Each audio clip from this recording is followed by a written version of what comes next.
mana koof ta'eera Yesuus antinkoo eebbiseera na wajjin ta'uusaanii miidhagee jireenyi koo hin oboo lammataa cubbuun lubbuu koo nagaan mana koof ta'eera Yesuus antinkoo eebbiseera na wajjin ta'uusaanii miidhagee jireenyi koo hin oboo lammataa cubbuun lubbuu koo.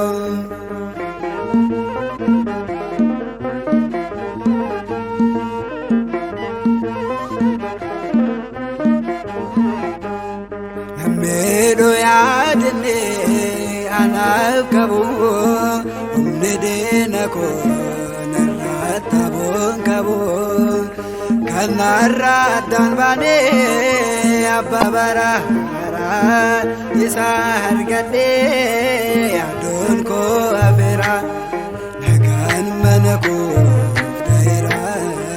Yesuus antinkoo eebbiseera na wajjin ta'uusaanii miidhagee jireenyi koo hin oboo lammataa cubbuun lubbuu koo.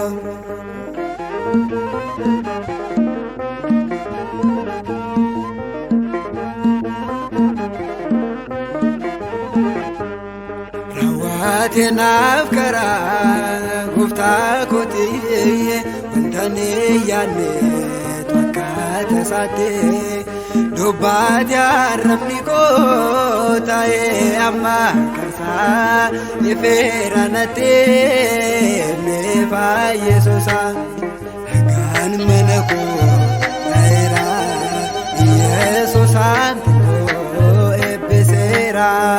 na wajjin ta'uusaanii miidhagee jireenyi koo hin oboo lammataa cubbuun lubbuu koo.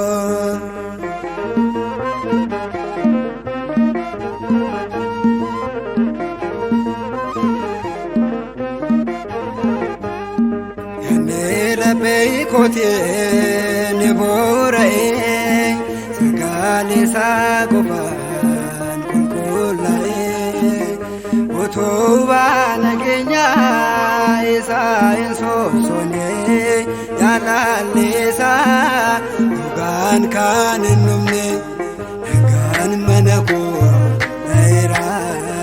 Yesuus antinkoo eebbiseera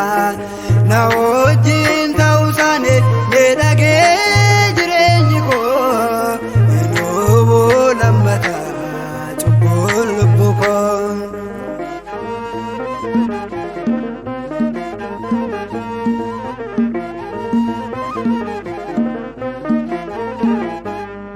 Gooftaa malee hin jiru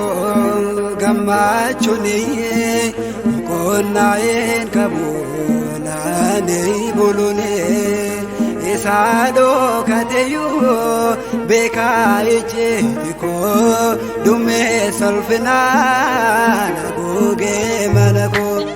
nagaan mana koo ta'eera Yesuus antinkoo eebbiseera na wajjin ta'uusaanii miidhagee jireenyi koo hin oboo lammataa cubbuun lubbuu koo nagaan mana koof ta'eera Yesuus antinkoo eebbiseera na wajjin ta'uusaanii miidhagee jireenyi koo hin oboo lammataa cubbuun lubbuu koo.